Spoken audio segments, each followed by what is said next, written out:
Transformation Now, we are dedicated to education, support, and accountability in life, finance, relationships, career. And that's why it's so important for us to be accountable as far as being authentic and also being transparent, because we want to fill you with hope, help, humor, and heart.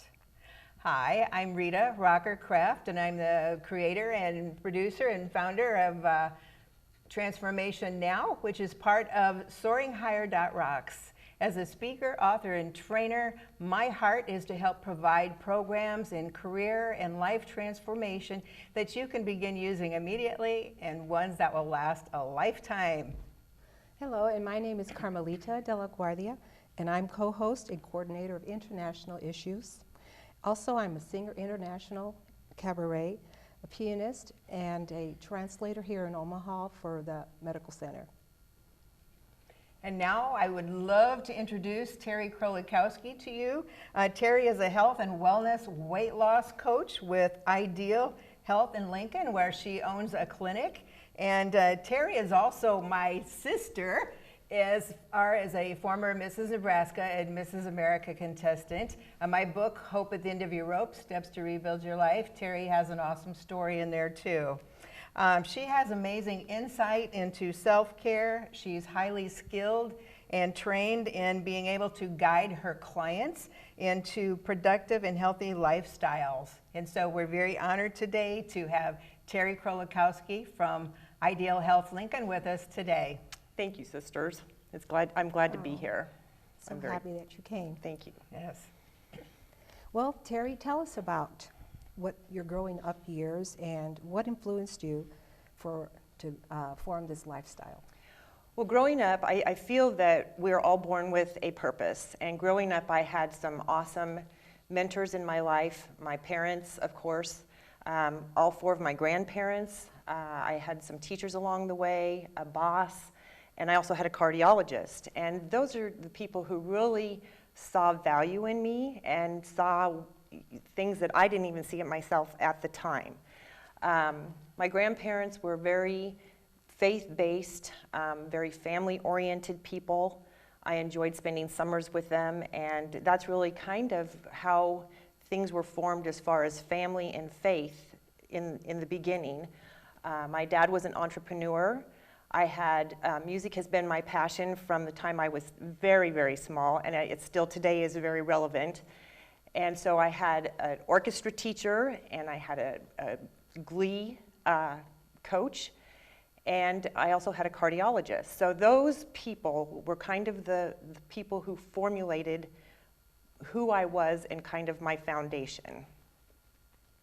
Excellent. And I know when you're talking about how parents and grandparents and others really make an impact on our lives, and so that is a real blessing that you had those. I noticed the cardiologist mixed in with the others, which you're going to tell us about in a moment. Yes. But that's just so important, because we learn so much and make so many decisions about ourselves from the time basically we're a baby till about 7 years old, or they're really strong. And sometimes we don't even see in ourselves what others see in us. Yes. For example, when I was, I've been in music my whole life. I was in children's choir in my church, and then I did solo work and musicals in high school. But when I was in 8th grade, my best friend started playing the violin, and my grandfather learned 7 instruments on his own, self-taught, like accordion, trumpet, violin, piano, 7 on his own. Wow. With no training, and that was pretty impressive. And he had a violin and said, if you make first chair violin, I will give you this violin. So my best friend and I, we did orchestra and violin together, and that was really impressive because I had no idea this is what I was going to go into.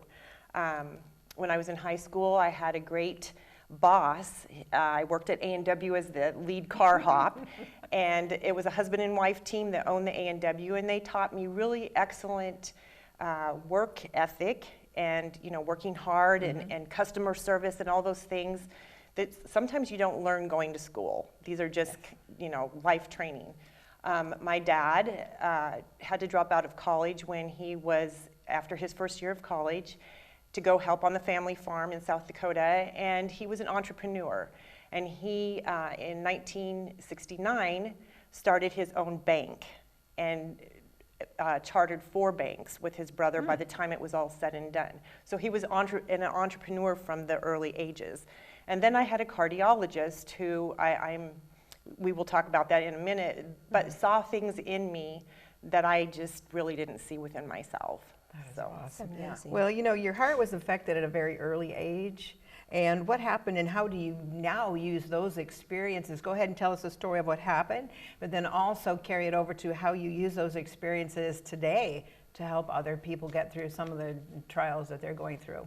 Well, when you are born with health problems, you don't take things for granted. And I didn't. I was, born with an atrial septal defect, and at 10 years old, the doctor went in and decided we needed to do heart surgery, and I came to UNMC here in Omaha, and I had a hole in my heart as big as a 50-cent piece. And it was risky then. I mean, heart surgery now is nothing compared to what it was back then. I was in the hospital 2.5 weeks, and it was risky, and it was kind of a big deal, very scary. But my cardiologist, he was wonderful, and he's done amazing things. And after I went to one of my follow-up appointments, I have a scar from the heart surgery, but my scar goes around the side instead of down the front like most scars. Yes. And whether he said this to every young girl or every girl that was his patient, he said, I chose to take your scar around the side of your body because someday you're going to be a beauty queen, and I don't want you to be worried about or be self-conscious with a scar running down the middle of your chest. That was prophetic, actually. Who knew? Who knew? Oh my gosh. So that was very impactful to me. I didn't think too much of it Never heard of that before. until later on in my life when other things happened. But Yes. yeah, who knew? Oh So my gosh. yeah. That's So then I got a clean bill of health, and until 2007, I had atrial fib. Sometimes we don't take care of ourselves as mothers, as wives, as career women. And in 2006, my second grandson was born with heart issues, and he was flown to Children's Hospital with a hole in his heart. My father-in-law 2 weeks earlier went out to mow the lawn and died of a heart attack out on the yard. So stress and just all the daily stress and all the stresses of family and life kind of got to me, and I didn't take care of myself. So I had atrial fib, and I was shocked back into rhythm. And then I got a clean bill of health down the line from that too, but I had put on a lot of weight during that time. And my cardiologist in Lincoln, Dr. Keith Miller, who was fabulous as well, said, you need to lose some weight. You're tall, you can carry a lot of weight, but you need to lose some weight to be healthy. And then I had gone to a family function, again, family, so important. Gone to a family function, and my sister-in-law was there. She looked very thin, just very svelte. And I said, I don't know what you're doing, but I want to do it. And she gave me the Ideal Protein link and said, look it up, and I did. And I went on the protocol, and 6 months later, I lost 65 pounds, and I was very healthy. So that's the health side of it. Things happen for a reason. Everybody has a purpose. And I loved it, and I was so passionate about my journey that I knew this is something I wanted to do. And I went to the chiropractor who was my coach and said, I want to run this protocol. And he was like, whoa, okay, that's a little much. And he thought about it. He said he had to pray about it, and I ran it for 6 years. And 2 years ago, I went out on my own as an entrepreneur and started my own business. So things have come full circle with my parents, my dad being an entrepreneur, health and wellness and all of that. It all synced. So That's awesome. yeah, That is awesome. yeah. Isn't it? Well, I was going to ask you, your life and business is about guiding others Yes, into self-care. yes. So, including mentally, emotionally, and physically. What process do you use, as you were explaining So what process do you use? Well, we are triangles. People think, that there's only one segment to us. We are mental and physical and emotionally bound. And when you are off in one of those areas, for example, you get up in the morning, you put on an outfit, and it doesn't look right, so you start worrying about it, you start thinking, I don't look good, then you don't feel good. It's a cycle that just keeps repeating itself. And so what I do and what I coach others to do is a lot of times we create a lot of our own stresses by being in our head. And a lot of times you have to not think about those things. Get out of your head, leave the past in the past, leave the future in the future, and live in the present. When I start feeling stress, when I start feeling out of control, I do gratitude journals. I listen to uplifting music. I do meditation. I do yoga. Just different things like that. And everybody is different, and everybody has something that helps them just get into a Zen moment. Because we all operate differently, and there's different things that help us to be, just relax and reduce stress, and that's really important to do. And this is something that you do every day? Well, I try to do it every day. I try to do it every day. Yeah.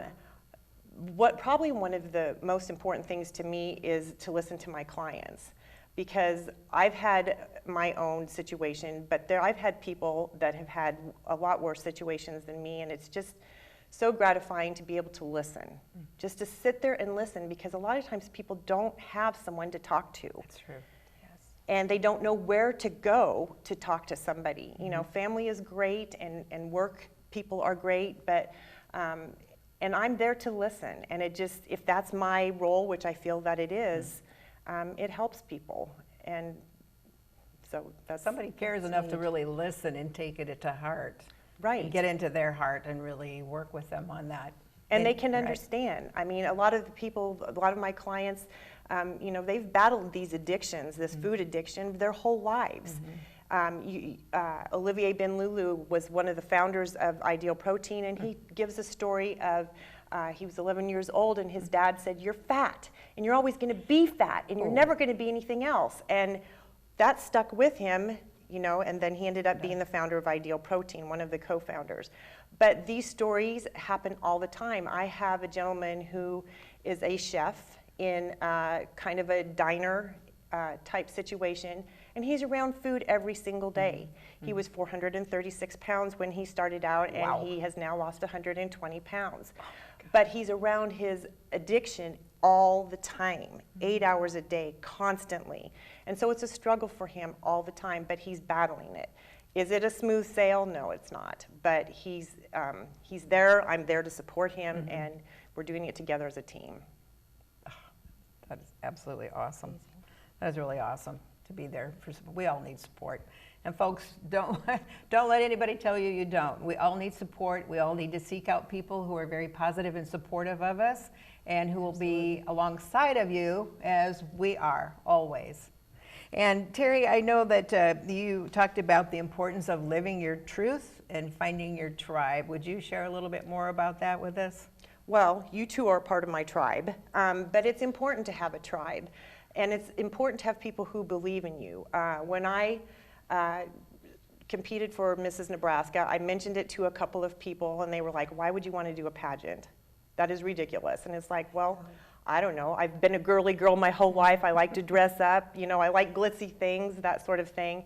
But I had obstacles. I was working for my father at his bank, and FDIC came in and closed it down. So I had lost my job. I was in a car accident where my daughters and I went through the windshield of my car because somebody had turned in front of me, and my marriage was not very stable. So these were three things that people are like, I don't know why you would even think about a pageant. You need to find a job. You need to, take care of your health. You need to work on your marriage. You need people telling me you need to do this. Yes. And Jan Wilcoxon, who was the director at the time, was very supportive. And she said, I understand if you don't want to compete. And actually, that was the only thing that was keeping me going at the time, was something to look forward. And we all need to have something to look forward to. She was part of my tribe. The Mrs. Nebraska Sisterhood is part of my tribe. As the historian, I celebrate every single one of us who have competed and who've been in the pageant system. So I worked a whole year getting to the place where I could, I was physically ready to go, I was mentally ready to go, and I came to Lincoln and won the title the first time. So I had no idea. I had no idea what it was going to be, but I had people who did believe me when all the others were saying, why are you doing this? I don't know why you're wasting your time. So that's important to have your tribe, no matter if it's in church or if it's your family or if it's an outside friend, but you have to have a tribe. So how are you helping other people then too? And that's so true. By your experiences, I'm sure you have so many stories of helping other people because of what you've been through, and that's the point of this whole program, is to really help people see that there is a light at the end of the tunnel, there is hope. You've been awesome as our former Mrs. Nebraska historian and all that you've done. How are you seeing these experiences like really help other people? Well, I had a youth entrepreneurship camp back in 2000 where we taught young kids how to run their own businesses. Awesome. And these kids were 13 and 14, didn't know what they wanted to do, really didn't have direction. Traditional school wasn't really quite, their thing, but they had visions and they had passions. And actually 2 weeks ago, one of the students in my camp reached out to me on Facebook and said, I wanted to let you know and let the facilitator know that I've started 3 businesses successfully. Oh my gosh. And so that's how I'm giving back, is being there for people. I used to be an educational career consultant, and I went into all the high schools across Nebraska and gave motivational speeches on dressing for success and overcoming senioritis and just different things like that. Now that I have the means, I am very involved with the American Heart Association, and I host tables for the American Heart Association and the Go Red for Women. Yes. And my tribe, we go We've in done that, yes. spectacular Thank you. splendor, all dressed up and arrive, together and have a really great evening. Also, because music has been my passion my whole life, I am now involved as a judge and also as a sponsor for Galaxy of the Stars, which happens every summer. And it's a wonderful program for anybody who has talent and wants to showcase their talent and is passionate about their music and that sort of thing. And then also I am affiliated with different things that talk about weight loss and about self-care and just loving yourself and taking care of yourself. Yes, that's so important. So, as far as, please provide the viewers, if you could, with ideas and paying it forward and why it is so important today. Well, if you are blessed with a gift, it's important to pay it forward. Even if it's a small way, just telling someone they look nice, or just telling somebody I'll be there for you if you want to, talk, or it's just really important. People don't listen anymore to each other, and people don't interact with each other. And it was so interesting that my grandson is 16, and he was talking about, he's a junior in high school, and he's 6'6", and I remember being gangly and tall and awkward and all those things. And so when we were talking about, where he's at right now and direction, he and his mother did a Habitat for Humanity, and that's some of the things. Pay it forward by helping others, just being there. If you see somebody sitting alone at lunch, go sit with them, because there's a lot of loneliness. As connected as we all are with social media, there is a lot of loneliness. People don't feel that anybody cares, and so any small way you can pay it forward, do it. That is Just so do it. awesome. And That's there's great. that scripture about we reap what we sow. And that Exactly. is so true. And that's been as my we life, pay it yeah. forward, then we will also reap back in friendships and in Thanksgiving. And when we need help, people will help us because they know we've sown those seeds, so to Yes. speak. Yes. Absolutely. And then lastly, please share the importance of, you talked about giving your kids roots, and I believe your grandkids. Yes. But then also helping them to grow their wings, because that really does impact the world. As parents, that's our role. Our role is to give our kids roots and wings. And I felt that I had a really good rooted foundation growing up. But I really didn't have a lot of direction of what I wanted to do when I graduated from high school, or I know what I was passionate about, but I really wasn't given the wings. It was what mom and dad wanted me to do, what friends thought I should do, and you absolutely need to give your kids wings so that they can have those failures and make their own situations themselves and figure that out. It just seemed like I was pleasing everybody, and when I stopped pleasing everybody and did what I felt my heart was calling me to do, that was the important part. So roots and wings are the best gift you can give to your kids. That's an awesome thing for people to remember with your kids, your grandkids, other people that maybe you're having a lot of contact and connection with, is think about roots, helping them to grow deep so that they're strong when the storms come. They're rooted really strong down in there so they don't get knocked over, but then also getting their wings so that they can soar higher, that they can be very successful, that they feel good about themselves. And they've gone from that caterpillar to that beautiful butterfly because you've helped them grow their wings. Absolutely. So important. And that was the reason that I ran for Mrs. Nebraska, because I wasn't doing it because I was so-and-so's daughter or so-and-so's wife or so-and-so's whatever. I did it because it was me. Yes. And it took me a whole year to do it, and I had to go through the journey, and it was successful. And I felt like I won the lottery, not only the crown, but the lottery, because I had succeeded at something on my own without somebody telling me this is what you need to do. Yes. And that's so important. I remember when I ran for Mrs. Nebraska the year before Terry, and I ended up as a widow during my term, and it was quite devastating. But yet, through that, still blessed with Terry's friendship and the sisterhood there. So we just never know what's in store for us, and we get up and we dust our knees off, and we get back in the race. And Carmelita has one question for about a couple more minutes here, and then we're we'll going to wrap wrap up. up the discussion here. Okay, so the 4 P's: purpose, passion, perseverance, paying it forward. Absolutely. Anything else you'd like to say about purpose, passion, perseverance? A lot of perseverance in your life, I know that. Well, I feel we all have a purpose in life, and listen to your heart. Don't be you can be influenced by others, or you can stay true to yourself and listen to your heart, and truly listen to your heart. Yes. And because God has given us a plan and a purpose, and as long as you continue to persevere and pay it forward, it all fits. It all goes hand in hand. Thank you so much. Thank Amen. you. Amen.